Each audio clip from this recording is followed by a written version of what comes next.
राम प्यारी मुझे स्टेशन से सीधा अपनी सहेली के घर ले गई।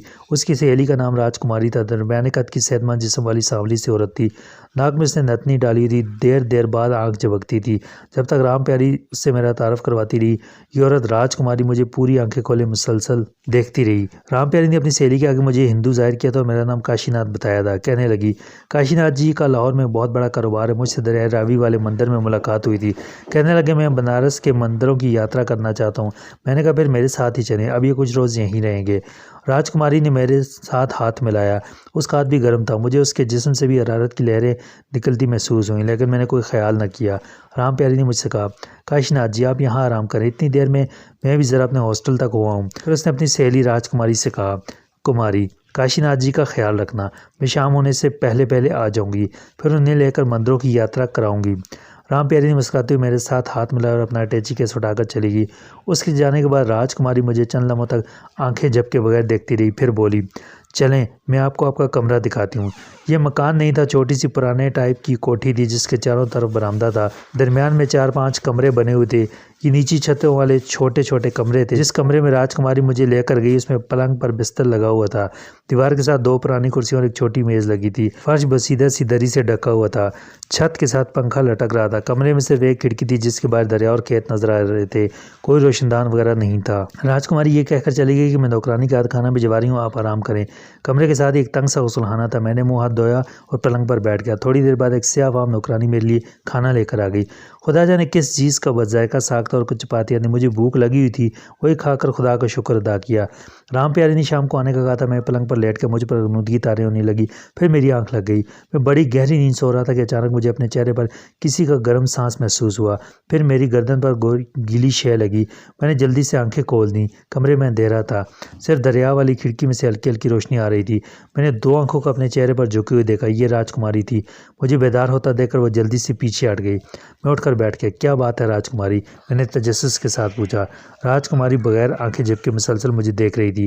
कहने लगी, कुछ नहीं, कोई बात नहीं, मैं ये पूछने आई थी कि भोजन ठीक था। हाँ ठीक था। मैंने रस्मी तौर पर खाने की तारीफ की, लेकिन मुझे महसूस हो रहा था कि पुरस्कार औरत कोई और मकसद लेकर मेरे ऊपर झुकी हुई थी। मेरी गर्दन पर जहाँ मुझे नरम नरम गीली शय लगी थी वहाँ हल्की हल्की जलन हो रही थी। राजकुमारी चली गई।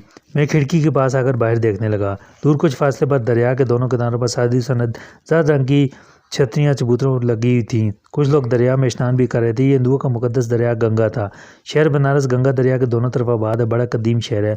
इसे मंदिरों का शहर भी कहते हैं। दरिया के दोनों जानब पथरीले चबूतरे पर हट्टे कट्टे नीम और यहाँ साधु फूले हुए पेड़ लटकाए छतरियों के नीचे घुसा हुआ संदल, गेंदे और रतन जो के फूल लेकर बैठे रहते हैं।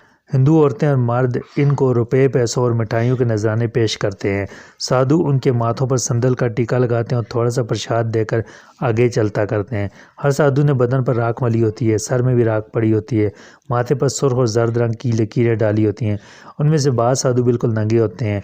हिंदू औरतें उन साधुओं के आगे माथा टेकती हैं और औलाद के लिए प्रार्थना करने को कहती हैं। दरिया की दोनों जानब कितने ही घाट हैं। बनारस शहर बुलंदी पर आबाद है। दरिया तक सीढ़ियाँ उतरकर जाना पड़ता है। लोग अपने मुर्दों का अंतिम संस्कार यानी आखिरी रसूम दरिया के किनारे अदा करते हैं। वहाँ कतार में मुर्दों के भूपान यानी बांस के स्ट्रेचर रखे होते हैं। उस घाट को शमशान घाट कहते हैं। यहाँ मुर्दों को जलाने वालों को शमशाद घाट के बावे कहते हैं। ये एक चिता पर 4-4 मुर्दे ऊपर तले रख कर उन्हें आग लगा देते हैं। जब तक मुर्दे के लवाकिन वहाँ खड़े रहते हैं, बावे मुर्दों को आग में जलाते रहते हैं। जैसे ही लवाकिन धुएं और जलने वाले मुर्दा जिस्मों की बू से घबराकर चले जाते हैं, बावे अजले मुर्दे चिता में से घसीट कर निकालते हैं और उन्हें गंगा दरिया में बहा देते हैं। यहाँ हिंदुओं के मुर्दों की जितनी बेहरमती होती है शायद ही कहीं होती हो। दरिया पर धूप का रंग करमजी होने लगा था। शाम अपनी सुरमई धंधलकों के साथ बनारस शहर को अपनी लपेट में लेने के लिए बड़ी चली आ रही थी। उस पुरस्कार कोठरी में मेरा दिल घबराने लगा था। मैं बाहर निकलकर खेतों की खुली फ़ज़ा में टहलना चाहता था। मैं कोठरी नुमा कमरे से निकलकर दूसरे कमरे में आ गया। उस भूल भुलैयों वाले अजीब से मकान में बाहर जाने वाला रास्ता एक कमरे से दूसरे कमरे में होकर जाता था। दूसरा कमरा खाली पड़ा था। बाहर बरामदा भी खाली था। मैं मकान के अकब की भाग गया। सामने दरिया किनारे तक खेत फैले हुए थे। खुली फ़ज़ा में आती मेरी तबीयत ठीक हो गई। सूरज बनारस शहर पर अपनी करमजी रोशनी छोड़कर गुरूब हो चुका था। मैं राजकुमारी के मकान में वापस आ गया। राजकुमारी बरामदे के एक सतून के सामने बैठी थी। उसके सामने सांप की मूर्ति थी। सांप ने फन उठाया हुआ था और राजकुमारी हाथ बांधे आंखें बंद किए श्लोक पढ़ रही थी। इंडिया में हिंदू लोग सांपों की भी पूजा करते हैं। नाग को सांपों का देवता कहा जाता है। नाग देवता के जनूबी हिंद में कई मंदिर हैं जहां सांपों की मूर्तियों की और जिंदा सांपों की भी पूजा की जाती है। जनूबी हिंदुस्तान के बाज़ लोग नाग पूजा करने वालों के घरों में सांप इस तरह खुले फिरते हैं जैसे पालतू बिल्लियां फिरा करती हैं। मैंने राजकुमारी को बिल्कुल ना बुलाया और अपने कमरे में आकर पलंग पर बैठ गया। कुछ वक्त गुजर गया, फिर राम प्यारी भी आ गई। उसने गिरवे रंग की चादर अपने जिस्म के गिर्द जोगनों की तरह लपेट रखी थी। बाल खुले थे। आती मुझसे लिपट गई। उसके जिस्म से आग सी निकलती महसूस हुई। कहने लगी, काशीनाथ जी, चलिए जमराज जी के मंदिर की यात्रा करने को चलते हैं। मेरा दिल किसी मंदिर में जाने को नहीं करता था, लेकिन राम प्यारी कहने लगी, रात को उस मंदिर में जमराज जी की देवदासियां डांस करती हैं। ये सीन देखने वाला होता है। वहाँ किसी गैर आदमी को आने की इजाज़त नहीं है, लेकिन मैंने बड़े पुजारी से बड़ी मुश्किल से तुम्हारी इजाज़त ले ली। मैं राम प्यारी के साथ जमराज जी के मंदिर में जाते हुए हिचकिचा रहा था। उसकी वजह ये थी कि मेरा दिल या मेरी छठीज़ मुझे राम प्यारी के साथ मंदिर जाने से रोक रही थी। लेकिन राम प्यारी ने मुझ पर कुछ ऐसा जादू कर रखा था और इस कदर मोहब्बत के साथ बार बार मुझसे बगलगीर हो रही थी कि मैं इनकार ना कर सका और उसके साथ जाने पर आमादा हो गया। राम प्यारी ने खुश होकर मेरा हाथ चूम कर अपने माथे से लगाया और बोली, काशीनाथ जी, आज की रात बड़ी अनमोल रात है। ये रात आपको ज़िंदगी भर नहीं भूल सकेगी। राजकुमारी भी हमारे पास ही खड़ी थी और मुझे टिकटकी बांधे तक रही थी। मैंने राम प्यारी से कहा, मेरा ख्याल है हमें खाना खाने के बाद मंदिर जाना चाहिए। राम प्यारी बोली, खाना हम जमराज जी के मंदिर में खाएंगे, वहाँ भोजन का बड़ा अच्छा इंतज़ाम है। हम यानी मैं, राम प्यारी और राजकुमारी जमराज जी के मंदिर की तरफ चल पड़े। घाट से सीढ़ियाँ उतरकर एक कश्ती में सवार हो गए, जिसने हमें काफ़ी आगे जाकर दरिया के दूसरे किनारे पर उतार दिया। शाम का धुंधलका गहरा हो रहा था। राम प्यारी जोगन के लिबास में मेरे साथ चल रही थी। राजकुमारी हमारे पीछे आ रही थी। दरख्तों के गुंजान झुंड शुरू हो गए। यहाँ अंधेरा और गहरा था। राम प्यारी मेरे बिल्कुल साथ लगकर चल रही थी। उसके बदन से निकलती हरारत की गर्म लहरें जैसे मेरे जिस्म में जज्ब होती जा रही थी।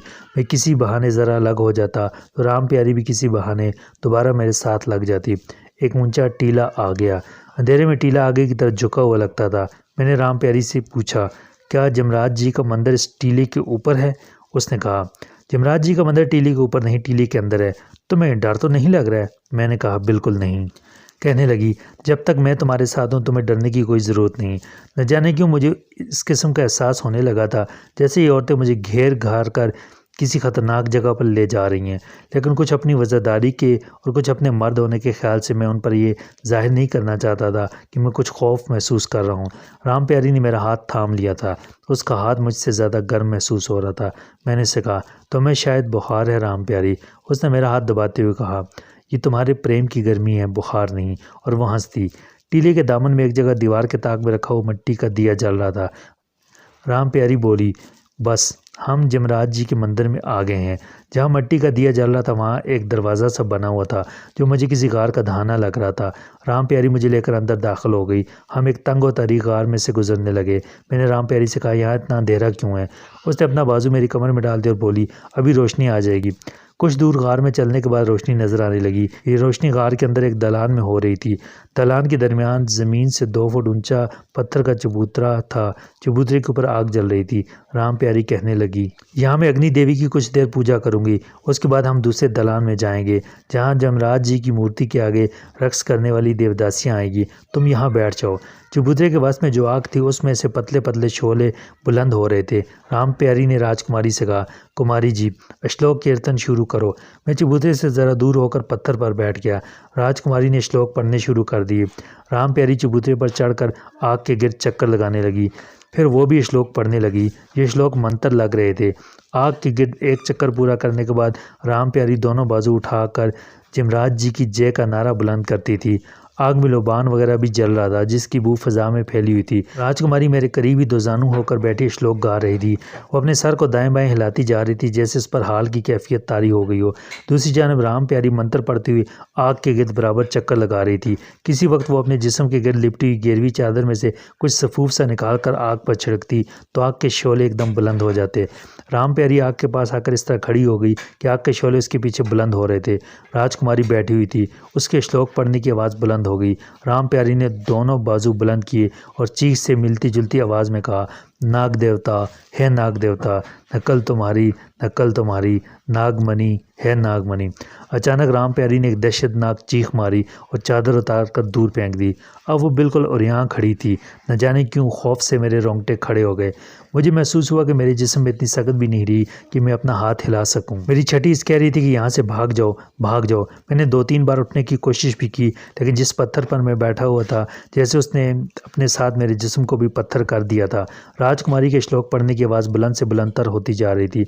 राम प्यारी इसी तरह रिया हालत में आग के शोले के आगे खड़ी थी। उसका जिस्म तांबे की तरह चमक रहा था। उसके दोनों बाजू ऊपर को उठे हुए थे। उसके बाल बिखरे हुए थे। वो बार बार अपने सर को दाएं बाएं झटक रही थी।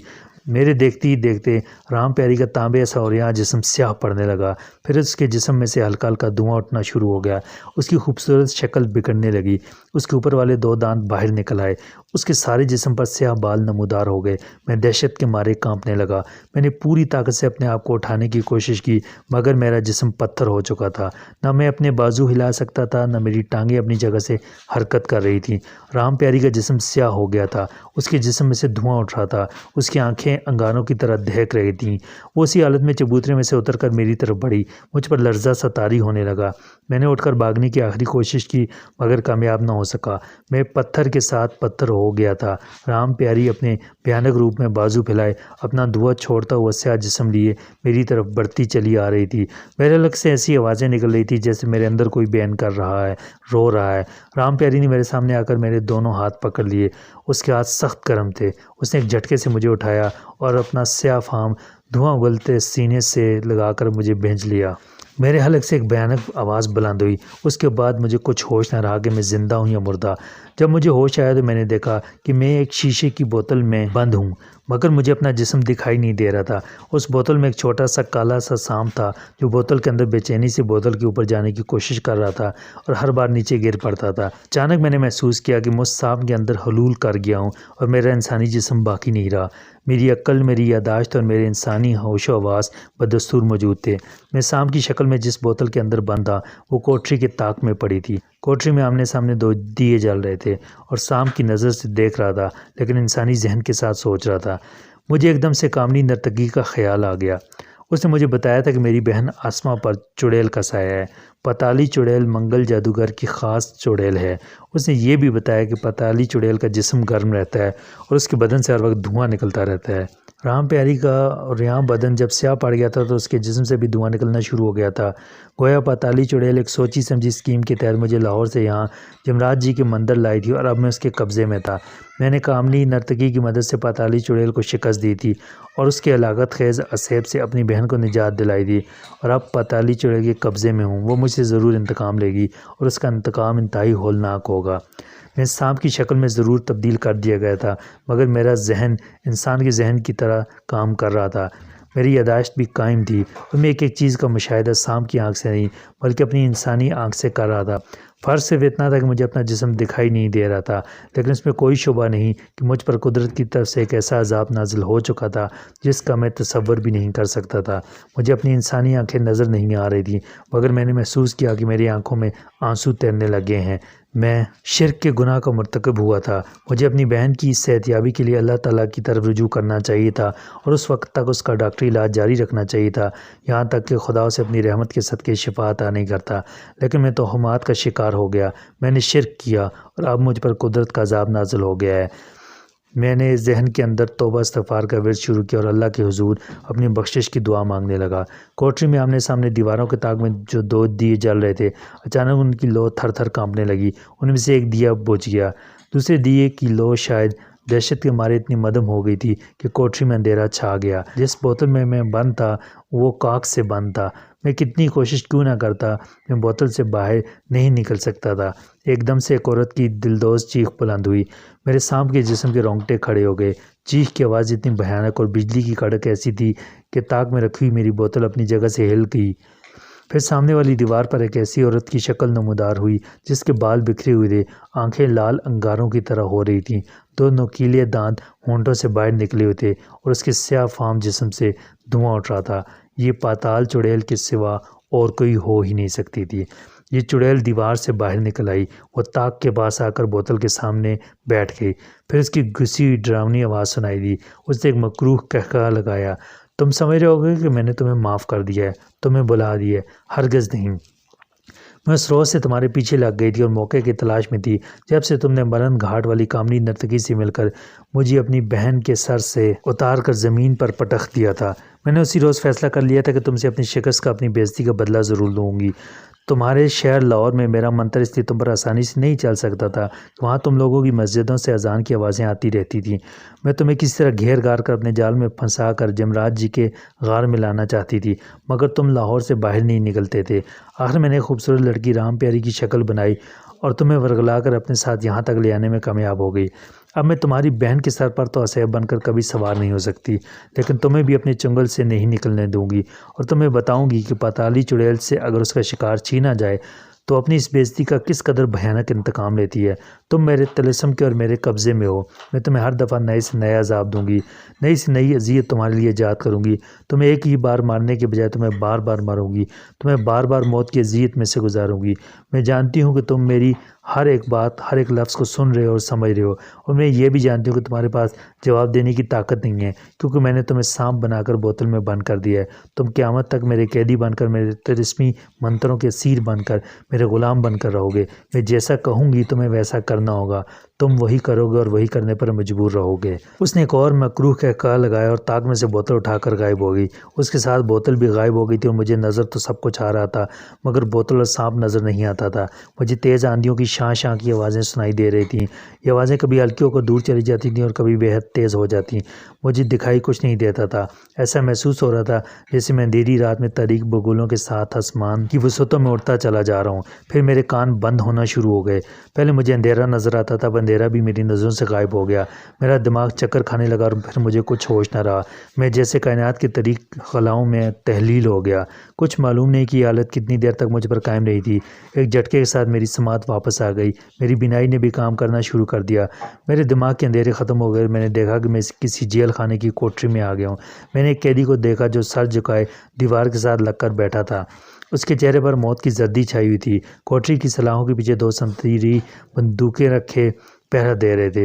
मेरा वजूद कमरे में मौजूद था, मगर मैं अपने वजूद को, अपने जिस्म को बिल्कुल नहीं देख सकता था। इतने में मुझे पाताली चुड़ैल की आवाज़ सुनाई दी। जानते हो ये कौन बदनसीब कैदी है जिसकी कोठरी में मैं तुम्हें लेकर आई हूँ? मैं पाताली चुड़ैल की आवाज़ सुन रहा था। उसे इंसानी आवाज़ में कोई जवाब नहीं दे सकता था, क्योंकि मेरा कोई जिस्म था ही नहीं, मेरी कोई ज़ुबान ही नहीं थी। सिर्फ ज़हन ही था और सिर्फ एहसास ही एहसास था। पछतावे का एहसास, मलाल का एहसास, ज़हनी कोफ्त और रूहानी तकलीफ़ और रूहानी अज़ाब का एहसास। ये काबिल रहम और इब्रतनाक हालत थी। पाताली चुड़ैल ने मेरे जवाब का इंतज़ार किए बगैर बात बढ़ाते हुए कहा, ये वो बदनसीब कातिल है जिसको अभी थोड़ी देर में फांसी पर लटकाया जाएगा। जान रहे हो कि इस कैदी के चेहरे पर मौत की वहशत छाई है, लेकिन इसे नहीं पता कि जब उसे फांसी पर लटका दिया जाएगा तो उसे कोई तकलीफ़ नहीं होगी। तकलीफ़ तुम्हें होगी। फांसी पर ये लटकेगा, अजियत तुम्हें मिलेगी, गर्दन का मनका तुम्हें टूटता महसूस होगा। फांसी के कुएं में गर्दन में फंसी हुई रस्सी के साथ तुम झूल रहे होगे, इसलिए कि मैं इस बदनसीब कैदी के जिस्म में इसकी रूह को, इसके एहसासात को बेहोश करके उसके अंदर तुम्हें, तुम्हारी रूह, तुम्हारे एहसासात को दाखिल करने वाली हूँ। उसके बाद पता नहीं क्या हुआ, कैसे हुआ, मुझे एक झटका लगा और मैंने महसूस किया कि मेरा जिस्म, मेरे हाथ पाँव, मेरा वजूद मुझे वापस मिल गया है। मेरी आंखें, मेरी कुव्वत गोयाई भी वापस आ गई है। मैंने चौंक कर देखा, मगर ये मेरा जिस्म नहीं था, उस बदनसीब कैदी का जिस्म था जिसको बकौल पाताली चुड़ैल के थोड़ी देर में फांसी पर लटकाया जा रहा था। ये बाजू मेरे नहीं थे, बदनसीब कैदी के हाथ थे। सिर्फ दिमाग मेरा अपना था। मेरा दिमाग कैदी का दिमाग नहीं था, मेरी यादाश्त अपनी थी। सजाए मौत पाने वाले कैदी के जिस्म में दाखिल कर दिए जाने के बावजूद मुझे कुछ नहीं मालूम था कि जिस बदनसीब के जिस्म में मैं दाखिल कर दिया गया हूँ वो कौन है, उसने किसको कत्ल किया था, जिसकी सज़ा में उसकी गर्दन में फांसी का फंदा डाला जाने वाला था। मैंने बदनसीब कैदी के रूप में गर्दन उठाकर फांसी की कोठरी की सलाखों की तरफ देखा। सलाखों की दूसरी तरफ दो संतरी बंदूकें लिए पहरा दे रहे थे। मैं उठकर सलाखों के पास आ गया। मैंने चीख कर कहा, मैं बेगुनाह हूँ, मैं तुम्हारा असली कैदी नहीं हूँ, मैंने कोई खून नहीं किया, मुझे फांसी पर ना लटकाओ। लेकिन मैं ये देखकर हैरान रह गया कि सिपाहियों ने मेरा एक लफ्ज़ भी नहीं सुना, बल्कि वो दोनों जल्दी से बंदूक ताने सलाखों के पास आ गए। उनमें से एक ने मुझे हुक्म दिया, सलाखों से पीछे हटकर खड़े रहो, तुम्हें यहाँ आने की इजाज़त नहीं है। मैंने सलाखों पर ज़ोर से हाथ मारते हुए कहा, मैं कातिल नहीं हूँ, मैंने कोई कत्ल नहीं किया, मुझ पर कभी कत्ल का मुकदमा नहीं चला। जिसे मौत की सज़ा हुई है, जिसको तुम लोग फांसी पर चढ़ाने वाले, वो मैं नहीं हूँ। खुदा की वास्ते मुझे यहाँ से बाहर निकालो। जिसे मौत की सज़ा हुई है, जिसने कोई कत्ल किया है, वो खुदा जाने कहाँ चला गया। ये मैं हूँ, इसके जिस्म में मेरी रूह बंद कर दी गई। मैं तो लाहौर शहर का एक शरीफ मगर बदनसीब शहरी हूँ। मेरा नाम सलीम है, मेरी अकबरी मंडी में गल्ले की दुकान है। खुदा के लिए मुझे फांसी पर न लटकाओ। दोनों संतरी मुझे घूर कर देख रहे थे। मालूम हुआ कि जो अल्फाज मेरी ज़ुबान से निकल रहे हैं वो उन पहरेदारों के कानों तक जाते जाते बदल जाते हैं। ये इससे साबित हुआ कि जब मैंने अपनी चीखों पुकार ख़त्म की तो एक संतरी ने दूसरे से कहा, ये कह रहा है कि मुझे भूख लग रही है और हम इसे खाने को कुछ नहीं दे सकते क्योंकि 2 घंटों के बाद इसे फांसी पर लटका दिया जाएगा। दूसरे संतरी ने कहा, मैं चीफ वार्डन को बुलाता हूँ। इस वक्त रात का 1 बजा है, इसे 3:15 पर फांसी दी जाने वाली है। वार्डन साहब दफ्तर में आ गए होंगे। मैंने चीख कर कहा, मुझे खाना नहीं चाहिए। खुदा के लिए मेरी बात गौर से सुनो। मेरी ज़ुबान क्यों नहीं समझते? मैं कातिल नहीं हूँ, मैं कातिल नहीं हूँ। एक संतरी चला गया। दूसरे ने सलाहों में से बंदूक की नाली अंदर करते हुए कहा, आराम से बैठ जाओ, तुम्हें अभी खाने को कुछ ना कुछ मिल जाएगा, इतना मत चलाओ। इतने में पहला संतरी वार्डन को लेकर आ गया। उसके साथ 2 मुसल्लह पुलिस वाले भी थे। वार्डन ने सलाहों के पास आकर मुझे देखकर कहा, तुम क्या खाना चाहते हो? ये तुम्हारी ज़िंदगी का आखिरी खाना होगा। तुम जो कहोगे हम वही तुम्हारे लिए तैयार करवा देंगे। मैंने रोते हुए कहा, वार्डन साहब, मुझे खाना नहीं चाहिए। खुदा के लिए मेरी बात सुने, मैं कातिल नहीं हूँ। जिस कातिल को तुम फांसी देना चाहते हो वो यहाँ नहीं है, ये मैं हूँ। इस कैदी के जिस्म के अंदर मैं बंद कर दिया गया हूँ। मैं हाथ जोड़ता हूँ, मुझे फांसी ना दो। मैं रोने लगा। वार्डन ने कहा, ठीक है दोस्त, तुमने कहा है कि मुझे भूख नहीं है, मुझे खाना नहीं चाहिए, मैं सिर्फ शरबत का एक गिलास पीना चाहता हूँ। तो फिक्र ना करो, मैं अभी तुम्हें शरबत बनवा कर भिजवा देता हूँ। मैं रो रहा था, इस बात पर रो रहा था कि मेरी बात उल्टी होकर उन लोगों के कानों तक पहुँच रही थी। मैं कुछ कह रहा था, वो कुछ समझ रहे थे। मैंने सलाहों के साथ सर पटकते हुए कहा, या अल्लाह पाक मेरे गुनाह माफ़ कर दे। वार्डन ने इशारा किया। एक संतरी फ़ौरन सलाहों वाले दरवाजे का ताला खोलकर अंदर आ गया। दूसरा संतरी भी अंदर आ गया। उन्होंने मुझे सलाहों से हटाकर कोने में एक तरफ उठा दिया। वार्डन भी फांसी की कोठरी में आ गया। उसने मेरे कंधे पर हाथ रखते हुए कहा, अल्लाह को याद करो, ये वक्त रोने का नहीं है बल्कि सजदे में गिरकर खुदा से अपने गुनाहों के बख्शवाने का वक्त है। मैंने आंसू भरी आंखें ऊपर उठाकर कहा, वार्डन साहब, मैं कातिल नहीं हूँ। मेरा ये जुमला भी वार्डन के कानों में उल्टा होकर पड़ा। उसने मेरा कंधा थपथपाते हुए कहा, ठीक है, मैं संदल का शरबत ही भिजवा दूंगा। अब तुम अल्लाह को याद करो। मैंने अपना सर पीट लिया और दीवार के साथ टेक लगाकर बैठ गया। मेरे आंसू भी खुश्क हो चुके थे।